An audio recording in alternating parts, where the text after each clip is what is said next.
Micro finance company ಗುಂಡಾಗಳ ಮೂಲಕ ಸಾಲ ವಸೂಲಾತಿ ನೆಪದಲ್ಲಿ ಬಡವರ ಮೇಲೆ ಶೋಷಣೆ ಮಾಡಿದರೆ ನಾನು ಮತ್ತು ನಮ್ಮ ಸರ್ಕಾರ ಸುಮ್ಮನೆ ಕೂರೋದಿಲ್ಲ. ನಮ್ಮ ರಾಜ್ಯದಲ್ಲಿ ಕೋಟ್ಯಾಂತರ ಜನರು ಸುಮಾರು 59,000 ಕೋಟಿ ಸಾಲವನ್ನು ಅಧಿಕೃತ ಬ್ಯಾಂಕಿನವರು ಗ್ರಾಮದ ಗ್ರಾಹಕರಿಗೆ ನೀಡಿದ್ದಾರೆ. ಕರ್ನಾಟಕ ರಾಜ್ಯದಲ್ಲಿ ಮೈಕ್ರೋ ಫೈನಾನ್ಸ್ ಕಂಪನಿಯವರು ಮತ್ತೆ ದಬ್ಬಾಳಿಕೆ ನಡೆಸಿದರೆ ತಕ್ಷಣ ಕಾನೂನು ಕ್ರಮ ಕೈಗೊಳ್ಳುವಂತೆ ರಾಜ್ಯದ ಎಲ್ಲ ಎಸ್ಪಿಗಳಿಗೆ ಸೂಚಿಸಲಾಗಿದೆ. ತಮಿಳುನಾಡಿನ 5 ಸ್ಟಾರ್ ಫೈನಾನ್ಸ್ ಕಂಪನಿಯವರು ತುಮಕೂರಿಗೆ ಬಂದು ಇಂತಹ ದಬ್ಬಾಳಿಕೆಯ ಕೆಲಸ ಮಾಡ್ತಿದ್ದಾರೆ. ಅವರ ಮೇಲೆ ಕಾನೂನು ಕ್ರಮ ಆಗಿದೆ. ಸಾಲದ ಕಿರುಕುಳದಿಂದ ಊರನ್ನೇ ಬಿಟ್ಟಿದ್ದ ಬಡ ಕಾರ್ಮಿಕನ ಮನೆಗೆ ಭೇಟಿ ನೀಡಿದ ಗೃಹ ಸಚಿವ ಡಾಕ್ಟರ್ ಜಿ ಪರಮೇಶ್ವರ ವೈಯಕ್ತಿಕವಾಗಿ 50,000 ಧನ ಸಹಾಯ ಮಾಡಿದರು. ಕೊರಟಗೆರೆ ತಾಲೂಕು ಚನ್ನರಾಯನದುರ್ಗ ಹೋಬಳಿ ಕೊರಂಕುಂಟೆ ಗ್ರಾಮದ ಮಾರುತಿ ಮತ್ತು ವಿನುತ ಮನೆಗೆ ಭೇಟಿ ನೀಡಿ ಮಕ್ಕಳಿಗೆ ಗೃಹ ಸಚಿವ ಡಾಕ್ಟರ್ ಜಿ ಪರಮೇಶ್ವರ ಧೈರ್ಯ ತುಂಬಿದರು.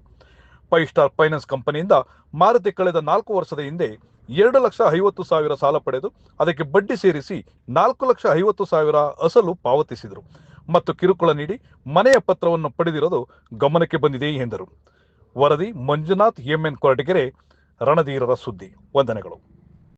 ಕಾನೂನು ಬಾಹಿರವಾಗಿ ಯಾರು ಸಾಲ ವಸೂಲಿ ಮಾಡ್ತಾರೆ, ಅದು ಒತ್ತಾಯ ಮಾಡಿ ಹೊಡೆಯೋದು ಗೂಂಡಾಗಳನ್ನು ಕಳಿಸೋದು, ಇಂಥದ್ದೇನಾದರೂ ಯಾರಿಗೆ ಆದರೆ ತಕ್ಷಣ ಅದನ್ನು ಪೊಲೀಸ್ನವರಿಗೆ ಅಥವಾ ತಹಶೀಲ್ದಾರವರಿಗೆ ಅವ್ರ ಗಮನಕ್ಕೆ ತರಬೇಕು ಅಂತೇಳಿ ನಾನು ಇಡೀ ಕ್ಷೇತ್ರದ ಜನರಿಗೆ, ಬರೀ ಕ್ಷೇತ್ರದ ಜನನೇ ಅಲ್ಲ ಇಡೀ ರಾಜ್ಯದ ಜನರಿಗೆ ನಾನು ವಿನಂತಿಯನ್ನು ಮಾಡ್ಕೊಳ್ತೀನಿ. ಈಗಾಗಲೇ ನಾವು ಜಿಲ್ಲಾಧಿಕಾರಿಗಳಿಗೆ ತಿಳಿಸಿದ್ದೇವೆ, ನಿಮ್ಮ ಗಮನಕ್ಕೆ ಅಂಥದ್ದು ಯಾವುದೇ ಬಂದರೆ ಇಮಿಡಿಯೇಟಾಗಿ ಕ್ರಮ ತಗೊಳ್ಳಿ ಅಂತೇಳಿ. ಪೊಲೀಸ್ನವ್ರಿಗೂ ಕೂಡ SP ಅವರಿಗೆ ನಾವು ಸೂಚನೆ ಕೊಟ್ಟಿದ್ದೀವಿ, ಇಡೀ ಸ್ಟೇಟಲ್ಲಿ ನೀವು ಕೇಸ್ಗಳನ್ನು ರಿಜಿಸ್ಟರ್ ಮಾಡಿ ಅವ್ರನ್ನ ಅರೆಸ್ಟ್ ಮಾಡಿ ಅವ್ರ ಮೇಲೆ ಕ್ರಮ ತಗೊಳ್ಳಿ ಅಂತೇಳಿ ಇಡೀ ರಾಜ್ಯದಲ್ಲಿ ನಮ್ಮ ಎಲ್ಲ SP ಗಳಿಗೂ ಕೂಡ DC SPಗೆ ತಿಳಿಸಿದ್ದೀವಿ. ಅವರು ಈ ರೀತಿ ಹೋಗಿ ಕೇಳಬೇಕು, ಸಾಲನ 6 ಗಂಟೆ ಮೇಲೆ ಹೋಗಬಾರ್ದು, ಆಮೇಲೆ ಒತ್ತಾಯ ಮಾಡಬಾರ್ದು, ಗುಂಡಾಗಿರಿ ಮಾಡಬಾರ್ದು ಅಂತೆಲ್ಲ ಗೈಡ್ಲೈನ್ ಕೊಟ್ಟಿದ್ದಾರೆ. ಅದನ್ನು ಮೀರಿ ಮಾಡ್ತಾರೆ. ಈಗ ರಿಜಿಸ್ಟರ್ಡು MFI ಅಂತೀವಿ ನಾವು, ಮೈಕ್ರೋ ಫೈನಾನ್ಸ್ ಇನ್ಸ್ಟಿಟ್ಯೂಷನ್ ಅಂತ, ಅವರು ರಿಜಿಸ್ಟರ್ ಇದ್ದರೂ ಕೂಡ ಆ ಗೈಡ್ಲೈನ್ಸ್ ಮಾಡಬೇಕು. ಫೈನಾನ್ಸ್ ಕಂಪನಿಗಳು, ಇನ್ಸ್ಟಿಟ್ಯೂಷನ್ಸ್ ಸಣ್ಣ ಮತ್ತು ಭಾಳ ಬಡವರಿಗೆ ಸಣ್ಣದಾಗಿ ಸಾಲಗಳನ್ನು ಕೊಡ್ತಾರೆ. ಸಣ್ಣ ಸಾಲ ಅಂತ ಹೇಳಿದರೆ 50,000 ಮತ್ತು ಮ್ಯಾಕ್ಸಿಮಮ್ಮು 2 ಲಕ್ಷ. ಅನೇಕ ಕಂಪನಿಗಳು ರಿಸರ್ವ್ ಬ್ಯಾಂಕಿನ ರೆಕಗ್ನಿಷನ್ ಮೇಲೆ ನಡೆಸ್ತಾರೆ. ಬಟ್ ಬಹಳಷ್ಟು ಕಂಪನಿಗಳು ಯಾವುದೇ ರೆಕಗ್ನಿಷನ್ ಇಲ್ಲದೆ ಅನಾಥರೈಸ್ಡ್ ಆಗಿ ನಡೆಸ್ತಾರೆ. ಇಲ್ಲಿ ಇವತ್ತು ಕುರಂಕೋಟೆಯಲ್ಲಿ ನಮ್ಮ ಕ್ಷೇತ್ರದಲ್ಲಿ 5 ಸ್ಟಾರ್ ಫೈನಾನ್ಸ್ ಕಂಪನಿ ಅಂತೇಳಿ, ಅವರು ಮೂಲತಃ ಚೆನ್ನೈನಲ್ಲಿರ್ತಕ್ಕಂಥವ್ರು. ಆ ಕಂಪನಿಯವರು ಬಂದು ಇಲ್ಲಿ ನಮ್ಮ ಮಾರುತಿ ಅಂತೇಳಿ ಒಬ್ಬ ಕೂಲಿ ಮಾಡ್ತಕ್ಕಂಥವನು, ಅವನಿಗೆ 2.5 ಲಕ್ಷ ಸಾಲವನ್ನು ಕೊಟ್ಟಿದ್ದಾರೆ. ಅವನು ಕಟ್ಕೊಂಡು ಬಂದಿದ್ದಾನೆ, ಸಾಲವನ್ನು ವಾಪಸ್ ಕಟ್ಕೊಂಡು ಬಂದಿದ್ದಾನೆ, ಇನ್ಸ್ಟಾಲ್ಮೆಂಟ್ ಮೇಲೆ ಎಲ್ಲ ಕಟ್ಟಿದ್ದಾನೆ. ಸುಮಾರು 4.5 ಲಕ್ಷ ಕಟ್ಟಿದ್ದಾನೆ. ಈ 4.5 ಲಕ್ಷ ಕಟ್ಟಿದಾಗ್ಯೂ ಕೂಡ ಇನ್ನೂ ನೀನು ಕಟ್ಟಬೇಕು, ಇನ್ನೂ 80 ಸಾವಿರ ಕಟ್ಟಬೇಕು ಅಂತೇಳಿ ಅವರು ಒತ್ತಾಯ ಮಾಡಿ, ಅವನು ಕಟ್ಟದೇ ಇದ್ದ ಕಾರಣಕ್ಕಾಗಿ ಅವನ ಮನೆಗೆ ಬಂದು ಬೀಗ ಹಾಕಿ ಅವನ ಮನೆ ಮೇಲೆಲ್ಲ ಇದು ಅಡಮಾನಾಗಿದೆ ಅಂತ ಹೇಳಿ ಎಲ್ಲ ಬರೆದು ಅವನಿಗೂ ಕೂಡ ಈ ಊರಲ್ಲಿ ಸ್ವಲ್ಪ ಅವಮಾನ ಆಗುವಂಥ ರೀತಿಯಲ್ಲಿ ಮಾಡಿ ಹೋಗಿದ್ದಾರೆ. ಇದನ್ನು ಪತ್ರಿಕೆಯಲ್ಲಿ ಬಂದದ್ದನ್ನು ನೋಡಿ ನಾನು ತಕ್ಷಣ ನಮ್ಮ DC ಅವರಿಗೆ SP ಅವರಿಗೆ ಕಳಿಸ್ಕೊಟ್ಟೆ.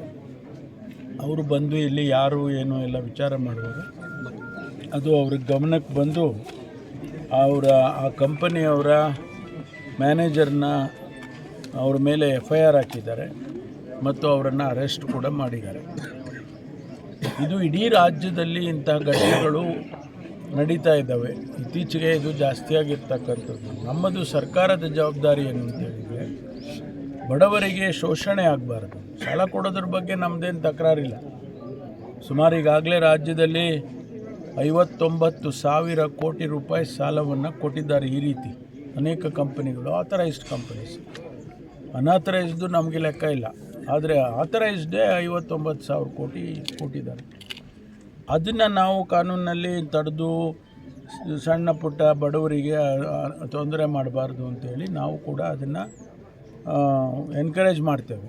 ಆದರೆ ಅನಾಥರೈಸ್ಡ್ ಆಗಿ ಕೊಟ್ಟು ವಸೂಲಿ ಮಾಡುವಾಗ ಗುಂಡಾಗಳನ್ನ ಕಳಿಸೋದು, ಅವ್ರ ಮನೆಗೆ ಬಂದು ಬೀಗ ಹಾಕೋದು, ಅವರನ್ನು ಹೊಡೆಯೋದು, ಈ ರೀತಿಯೆಲ್ಲ ಕ್ರಮಗಳನ್ನು ಅವರು ಉಪಯೋಗ ಮಾಡ್ತಾ ಇದ್ದಾರೆ. ಅದಕ್ಕಾಗಿ ನಾವು ರಾಜ್ಯದಲ್ಲಿ ಅವರಿಗೆ ಹೊಸದಾಗಿ ಕಾನೂನನ್ನೇ ತರ್ತಾ ಇದ್ದೀವಿ. ಈಗಾಗಲೇ ಮಾನ್ಯ ಮುಖ್ಯಮಂತ್ರಿಗಳು ಇದರ ಬಗ್ಗೆ ಭಾಳ ಗಂಭೀರವಾಗಿ ಈಗ ಪರಿಗಣಿಸಿದ್ದಾರೆ. ನಾನು ಮುಖ್ಯಮಂತ್ರಿಗಳು, ಕಾನೂನು ಸಚಿವರು, ಆಮೇಲಿಂದ ಕಂದಾಯ ಸಚಿವರು, ಕೋಆಪರೇಷನ್ ಸಚಿವರು ಎಲ್ಲರೂ ಸೇರಿ ಇದಕ್ಕೆ ಒಂದು ಕಡಿವಾಣ ಹಾಕಬೇಕು ಅಂತೇಳಿ ಈಗಾಗಲೇ ಹೊಸ ಕಾನೂನನ್ನು ಮಾಡ್ತಾಯಿದ್ದೀವಿ. ಅದರಿಂದ ಈ ಸಂದರ್ಭದಲ್ಲಿ ನಾನೇ ಖುದ್ದಾಗಿ ಅವರನ್ನು ನೋಡೋಣ, ಈ ಘಟನೆ ಏನು, ಯಾವ ರೀತಿ ಆಗಿದೆ, ಎಷ್ಟರ ಮಟ್ಟಿಗೆ ಸೀರಿಯಸ್ ಆಗಿ ಇದನ್ನು ತೊಗೊಂಡಿದ್ದಾರೆ ಅವರು ಅನ್ನೋದನ್ನು ಪರಿಶೀಲನೆ ಮಾಡಬೇಕು ಅಂಥೇಳಿ ನನ್ನ ಕ್ಷೇತ್ರನೂ ಕೂಡ ಹೌದು. ಹಾಗಾಗಿ ನಾನು ಬಂದಿದ್ದೇನೆ. ಇವತ್ತು ಅವರಿಗೆ ಧೈರ್ಯ ತುಂಬಿ ಅವರಿಗೆ ಈಗ ಅವರ ಮನೆ ಪತ್ರನೂ ತೊಗೊಂಡು ಹೋಗ್ಬಿಟ್ಟಿದ್ದಾರೆ. ಇರ್ತಕ್ಕಂಥ ಇದೊಂದು ಸಣ್ಣ ಮನೆಯಲ್ಲಿ ಅದನ್ನು ಎತ್ಕೊಂಡು ಹೋಗಿ ಅದನ್ನು ಕೂಡ ಕೊಡಿಸ್ಕೊಡ್ತೀವಿ ಅಂತ ಹೇಳಿ ಅವ್ರಿಗೆ ಹೇಳಿದ್ದೇವೆ. ಮತ್ತು ಮುಂದೆ ಅವ್ರ ಮೇಲೆ ಏನು ಕ್ರಮ ತಗೋಬೇಕೋ ಅದನ್ನು ಮಾಡ್ತೀವಿ.